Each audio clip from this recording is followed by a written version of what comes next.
Good afternoon and welcome to the Booth Trading Cure Bowl. We're here with Troy head coach John Summerall, and we're going to ask you for an opening statement. How has week been here in Orlando so far, Coach? Yeah, I appreciate you guys being here to cover our program, this bowl game. Before I get started, I'd like to offer up my condolences, thoughts, and prayers to the Mississippi State community, the Leach family.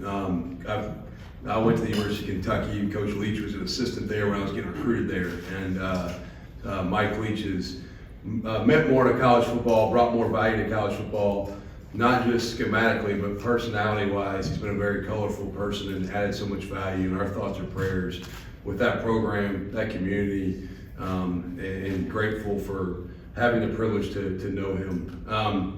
Honored to be here. Tremendous venue. Great for our players. They've earned this privilege to come to Orlando and experience a bowl game. The Cure Bowl's been first class and everything. A great matchup. A lot of respect for Texas San Antonio, the season they've had. I think two of the premier Group of 5 college football programs right now, without question. You look, our seasons have been very similar, and I think it's a tremendous matchup with two really well-coached teams, two very talented teams, and it should be a really good football game. And excited to be here and excited for our players to have the opportunity to experience this week. And then we'll open up for questions here. We have 2 mics coming around. Just raise your hand and she'll find you.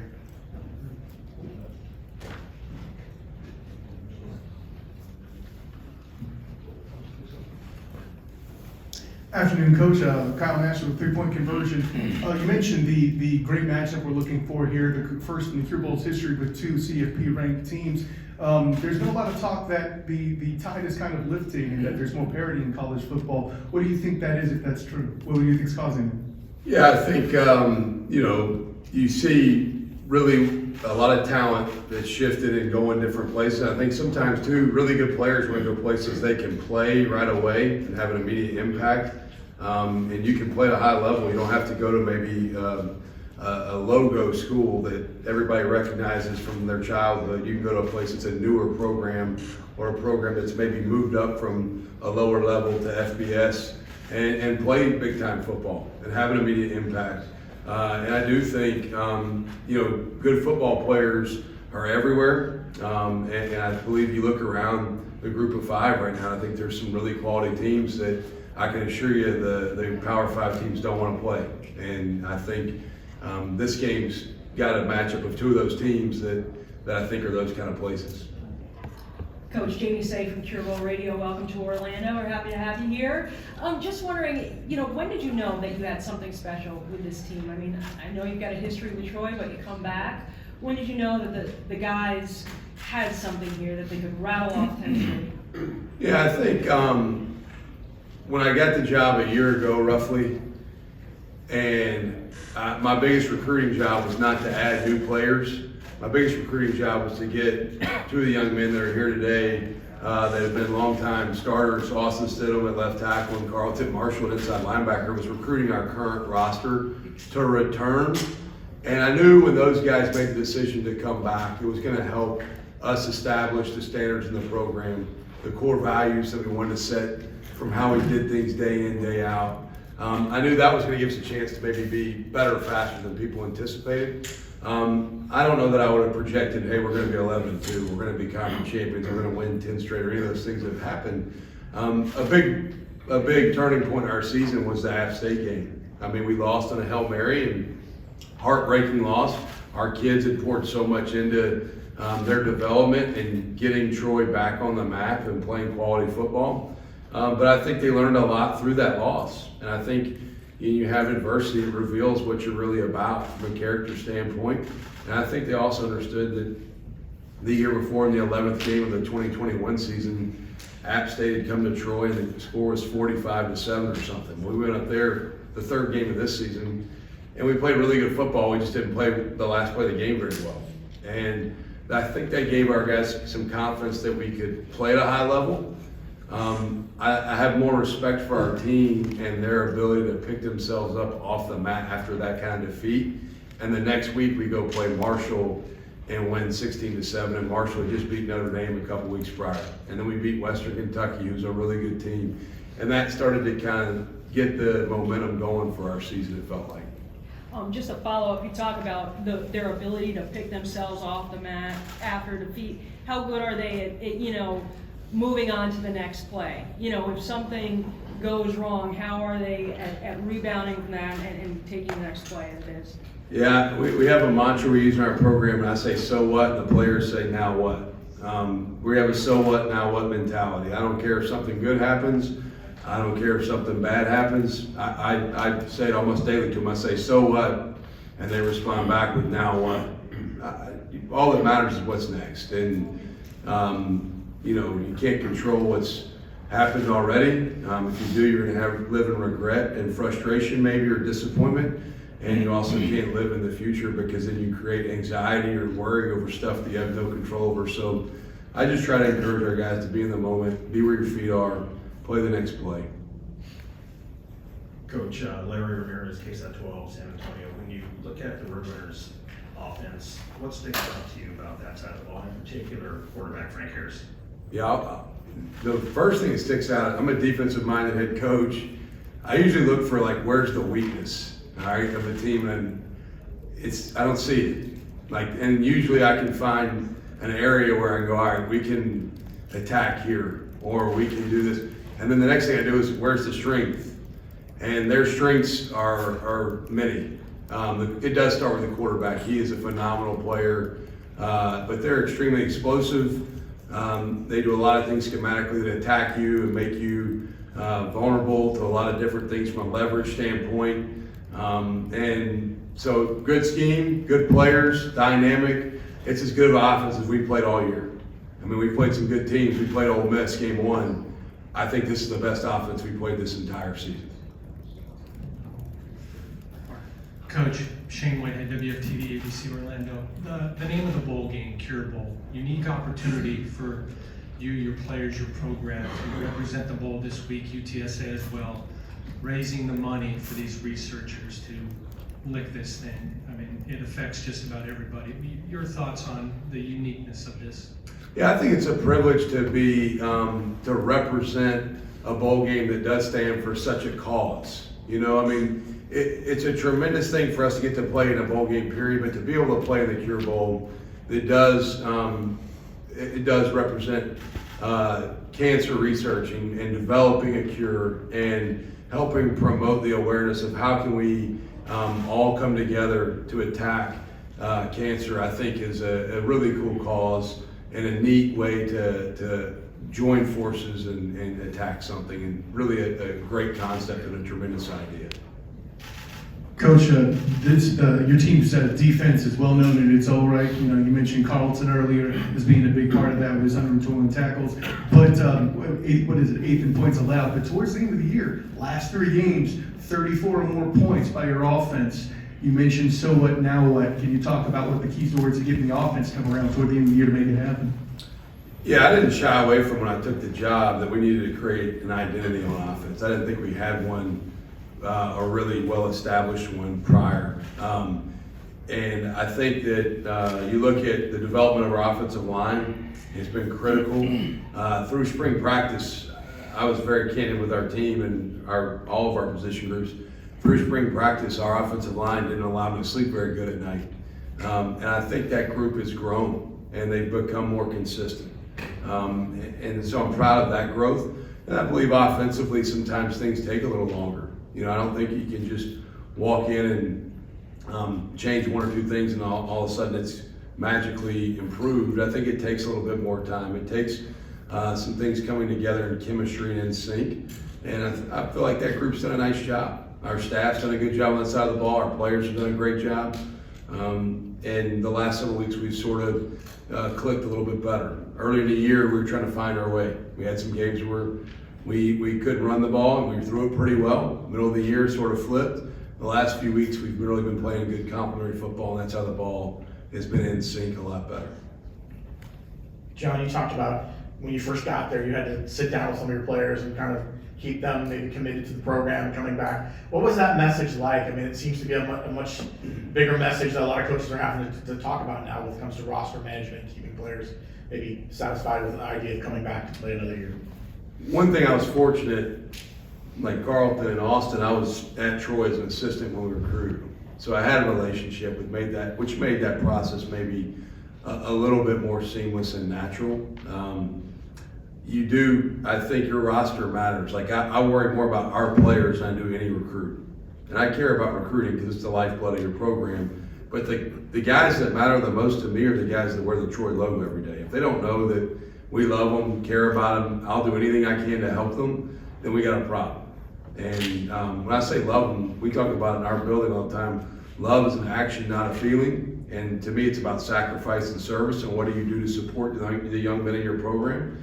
And I think if you ask those guys, they'll tell you, if I was allowed to, I'd give them a shirt off my back. And I'd do whatever I can to help them any way in life. That your team is what matters, not prospective players to me. I mean, it does matter, but your team is what really matters. And I think when you have that kind of culture in your program, the recruits want to be a part of it because they realize recruits come and go, your team doesn't. Coach, it's kind of a short turnaround in terms of, your last game to this bowl game. It's one of the earliest. I'm just wondering, is there a benefit to it because these guys are still ready to play? There's no rust factor or a little rust factor? Yeah, I think maybe you're anytime you have a layoff, you're worried about how fast you get back in rhythm in certain parts of the game, or the tempo or the pace of the game affecting your guys. This is basically like having a bye week. Now it's been a bye week on steroids where you have recruiting and signing day in a week and a half, whatever, and so, or a week now, I guess. So that part's been different. But the timeline I actually appreciate and enjoy. I've been a part of the last 3 years being in really long layoffs, playing January 1st or December 31st, and you worry about, do you guys remember how to tackle or get lined up? This is like having a bye week basically in between, which isn't all bad. I think it's got a lot of positives to it. And then, Coach, we'll wrap it up with one more question. Just talk about what are you excited about this coming week with visiting the theme parks during the Magic game on Wednesday night? What are some of those things you're looking forward to with your team? I think it's a reward. We want to make this a fun experience for our team, and clearly we're all here to play a game. Everybody wants to be successful when you play the game, but I also want to make it a reward for the young men on our team that have earned this opportunity. They've invested so much of their time, given so much to this program. Troy hadn't been to a bowl game since 2018, and so I want them to have the positive experience that comes with it. What better place to do it than Orlando, this destination, staying at Universal, and getting to represent the Cure Bowl like we talked about, which is for a tremendous cause. It's a phenomenal experience for the young men on our team. Thanks, Coach, and good luck on Friday. Thank y'all. Go Trojans. Thank you, Coach. How has this experience been? You had a nice night last night at City Walk. Today you're doing Universal. What are some of those things you're really looking forward to doing? Honestly, Universal's good, but we're looking forward to this game. That's gonna be the biggest. That's gonna be the highlight of this whole trip. So I know we're excited. Yeah, I mean, we're here to play a game, so that's the main focus. But having some time off to kind of relax and recharge your batteries a little bit is nice. And I'll be spending most of my time in Harry Potter world. Yeah, like they said, like Coach alluded to, we're here to play the game, but we're also here to be an example for some of these younger guys and allow them to enjoy this experience. I know me and Carlton, we've been to a bowl game, we've had that pleasure, but a lot of the younger guys on our team haven't had that experience. So we really want our whole team to enjoy this, but at the same time, we have to stay focused and be ready for this top tier game that we have coming up. And we'll open for questions. Hey, gentlemen, Kyle Nash with the three-point conversion. Carlton, I'll ask you this question first. Earlier in the year, you had, the 4 wins with 17 points or less, and then the offense kind of came in later. What was it you felt like you as a defense were able to do to help the offense kind of lift and get better throughout the year? Basically it's just competing every day at practice. They're gonna have their ups and downs, just like the defense is gonna have their ups and downs. So we have their back and they have our back. So it's one team, one goal. So I get the opportunity to talk to a left tackle. I don't always get that, so I'm a little excited. But from your perspective, what was it that made you guys start to gel in the trenches? I mean, Coach said it himself, when you guys started to get together, the offense started to get together as a whole. What do you think was the aha moment for you guys in the trenches there? Yeah, I mean, you have to go back to the spring and the whole coaching staff that we got in. We changed completely, schematically, our mindset, the way that we were going about things, and our unit especially. So when it comes to offensive line play and offensive play in general, it takes a lot of collaboration. It takes, in the offensive line room, it takes 5 guys doing one job very efficiently. And if one guy messes up in the slightest, it can explode the entire play. And to expand on that, as an offense, you have to have 11 guys running the right routes, making the right reads, blocking the right people. So to get all of that gelled in a perfect way, I would say we've come along quite well. This is our first year under this scheme. I'm sad that I'm only going to get to be here for a year in it, but it's only going to keep getting better from here with the more experience we have under it, and the better we get at it. And I think this offense is going to continue to grow. Never been on the front left up here. Yeah, your coach talked about this a little bit ago about how you had to kind of convince you guys to come back to this year instead of maybe leave the program. What was that conversation like? What do you remember about it, and what really stood out to you that made you convinced that this was maybe something to do special again and come back over here? Yeah, as Coach said, we had a really good relationship when he recruited us back in forever ago in 2017. It's crazy that we've been playing college football that long, but having that relationship previously, it helped a ton. It helped because we had confidence in him. We had confidence in him coming in, and we knew that he was going to hire a good support staff around him. But I think the main thing, and me and Carlton had private conversations outside of everything with each other, is we felt like we had let the University of Troy down tremendously, the way that we had been conducting things the past couple of years. And it's a very historic university that's used to being successful in every aspect. So for us, the mission was, and the responsibility was, we need to come back and get this university back to where it's supposed to be and set the foundation back where it was when we were coming into the program. And that was the main mindset. And I think that was really the final factor when we were deciding to come back was, hey, let's do this for Troy University. Let's not do it for anybody else. Let's do it for this team. Let's do it for this town. Let's do it for this university. And to follow up on that, just as competitors and what you want to do for this program, how motivating is it when you see the team across from you is also a top 25 team, conference champion, also on a long winning streak? Just any of you who want to answer. Yeah, we know they're an amazing team. They have great players, but we go out there, 11 guys on defense, 11 guys on offense. 11 hats to the ball on defense, just trying to go out there, execute, attitude, toughness, discipline, and love. That's what we preach. So once you do your job, you go out there and you play for those other 10 guys on the field with you. So it was just basically, just going out there, playing for each other and having fun. What about kind of finishing the season with one more when we got that chance? This is a premier opportunity for us as Group of 5 teams to bring a lot of notoriety to this whole ordeal. And we're both teams that have been successful throughout the season, and we both want to finish. You don't have to mention much. We're both in the top 25 right now, and we both would really love to stay in the top 25. So this game for both organizations is a must-win game, and we're really excited for the challenge. Anytime you get to play a really high caliber game, it ups the excitement a little bit. So we're all prepared. Over there, right? Melissa Thomas with Florida National News. Also, I'll direct this to you just to kind of piggyback off what you mentioned before.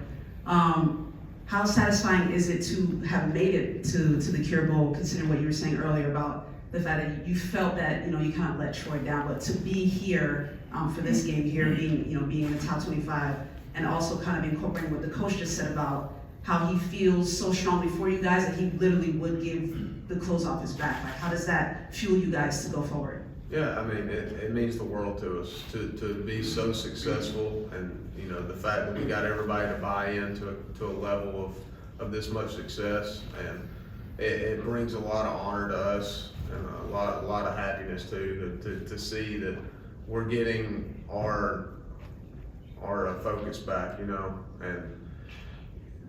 the connection that this team has is unlike anything that I've ever been a part of.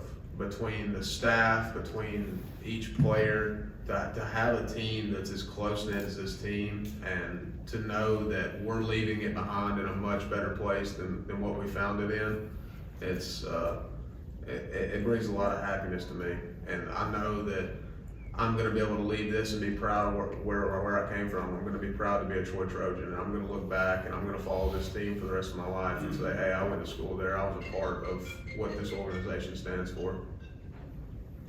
Gentlemen, in the name of giving the Sun Belt its due, the past 2 years, we've been seeing a lot of teal here with Coastal Carolina coming in. You got past them in the championship game. Whoever wants to answer it, however you want to answer it, how much did it mean to take care of that and get past a team that had been tough in the past few years?